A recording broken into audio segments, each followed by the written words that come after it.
नमस्कार सभी को। जैसा कि हमारा चल रहा है चैप्टर, आप जानते हैं एक्सरसाइज चल रही है 8.1 एरिया ऑफ बाउंडेड रीजन। तो उनमें हमने 6 प्रश्न कर लिए हैं, तो आज 7वां और 8वां प्रश्न है।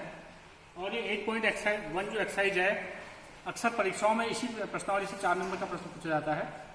तो देखते हैं हम किस ढंग से सवालों को करना है। इसमें से 2 सवाल है।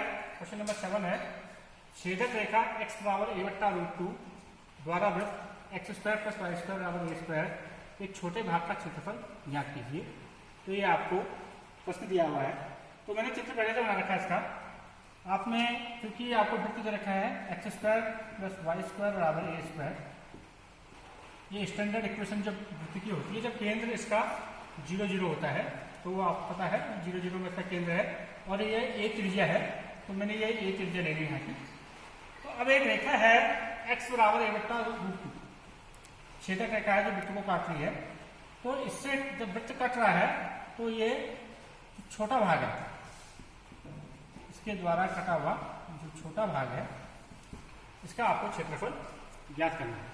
तो आप क्या करेंगे, देखेंगे x बराबर a/√2 है, तो यहाँ पर भी कोऑर्डिनेट निकाल लेंगे आप जानेंगे यहाँ पर कोऑर्डिनेट लेंगे a/√2, 0। अगर आप दोनों को इक्वेशंस को भी सॉल्व करेंगे तो मैं वैसे बताया था आपको, यहाँ पर के कोऑर्डिनेट निकल जाएंगे a/√2, a/√2। आप इन दोनों को सॉल्व करेंगे, लेकिन इसकी जरूरत पड़ेगी नहीं क्योंकि त्रिज्या इसकी a है। तो यहाँ पर के कोऑर्डिनेट जो हो जाएंगे आपके a, 0 हो जाएंगे। तो आपको इस भाग का क्षेत्रफल निकालना है। तो इसमें देखेंगे आपको पहले बताया गया है कि स्ट्रिप ले लेंगे आप जिसकी लंबाई y और चौड़ाई आपको बताया गया था dx ले लेंगे। तो स्ट्रिप जो है इसका जो क्षेत्रफल होगा y × dx, जो आपको बताया गया था y dx होगा, लंबाई और चौड़ाई dx। अब देखेंगे कहाँ से कहाँ तक फैली है, a/√2 से a तक हमें इसको इंटीग्रेट कर देंगे। ये पहले भी कर लिया आपने। तो चूंकि ये पोर्शन और ये पोर्शन सिमेट्री है, तो एक जैसी एरिया आएगी, तो हम इसको दुगना दिखा देंगे। तो एरिया जो आ गई आपकी 2 टाइम्स आ जाएगी a/√2 से a y dx। अब चूंकि y जो है इस सर्कल में लाई कर रहा है, यहाँ पर पॉइंट है, तो हम इससे y निकाल लेते हैं। तो x² + y² बराबर a² है आपके पास। आप तो जानते हैं y² का मान आ जाएगा a² - x²। तो y का मान आ गया वर्गमूल a² - x²। तो इस मान को यहाँ रख देते हैं हम। तो देखते हैं क्या आएगा, 2 टाइम्स 0 से √(a² - x² dx। अब कुछ नहीं करना है, बहुत आसान सा है। आपने ये फॉर्मूले बहुत बार पढ़ लिए हैं। तो तुम जानते हो इंटीग्रेशन ऑफ √(a² - x² क्या होता है। ये होता है x/2 √(a² - x² plus a²/2 sine inverse x/a। इसका इंटीग्रेशन ही होता है, सूत्री है, बहुत ज़्यादा इसमें परेशानी नहीं है आपको। और लिमिट है 0 से a/√2 से, इसमें a/√2 से a आएगी, 0 से a नहीं आएगी, a/√2 से a आएगी। तो अब कुछ नहीं करना है आपको। देखिए अगर 2 से अगर मैं इंटू कर दूं तो 2 से आप पूरा कट जाएगा, तो ये बचेगा आपके पास x√a² - x², और ये भी 2 से कट गया, तो खाली a² साइन इनवर्स x/a बचा आपके पास, और a/√2 से a। अब upper limit minus lower limit आएगा। अगर अपर लिमिट में a रख देता हूं मैं यहाँ पर, तो क्या आ जाएगा, a, ये पूरा 0 आ जाएगा, a × 0, यहाँ पर a रखने पे 0 बन जाएगा, plus a² sine inverse a/a आ जाएगा। इतना तो अपर लिमिट का मान आ जाएगा, माइनस लोअर लिमिट इस पर रखेंगे तो x की जगह a/√2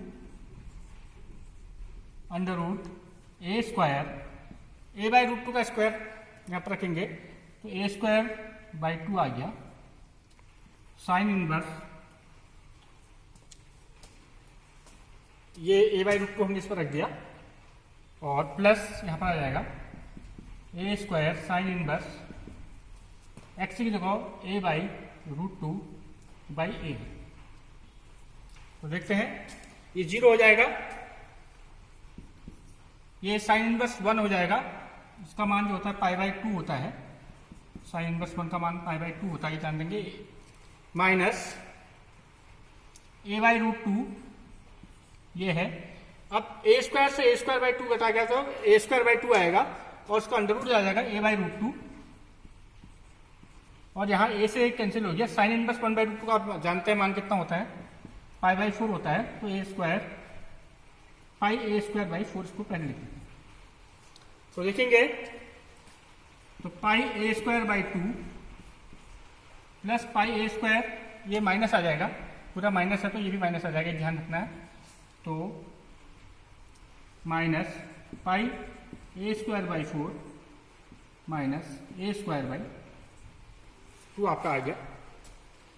तो पाई ए स्क्वायर बाई 2 से pi A square by 4 minus करेंगे तो आपके पास आ जाएगा pi A square by 4 minus A square by 2।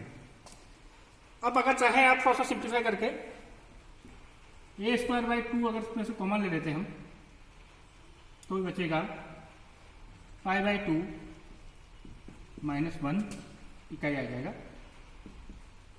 तो इस प्रकार से ये इतना वर्ग इकाई आ जाएगा, खाली इकाई लिख दिया मैंने इसको, क्योंकि एरिया है तो वर्ग इकाई आ जाएगा। तो इस प्रकार से आपका ये क्वेश्चन सॉल्व हो गया। अब इसी में हम आगे बढ़ते हैं। तो इस प्रकार से आप देखेंगे कि ये क्वेश्चन जो है बहुत ज़्यादा कठिन नहीं है, बशर्ते आपको थोड़ा सा फॉर्मूले मालूम है, और सबसे इंपॉर्टेंट चीज़ इसमें जो है आपको कर्व को पहचानना आना चाहिए कि कौन सी चीज़ वृत्त बनाती है, कौन सी चीज़ परवलय बना रही है। ये सबसे इंपॉर्टेंट पार्ट है। अगर आपको यही पार्ट अगर समझ में नहीं आएगा फिर आप आगे के क्वेश्चन नहीं कर पाएंगे। आशा आपको समझ में आया होगा। जो नेक्स्ट क्वेश्चन नंबर 8 है वो अगले वीडियो में देखेंगे। Thank you.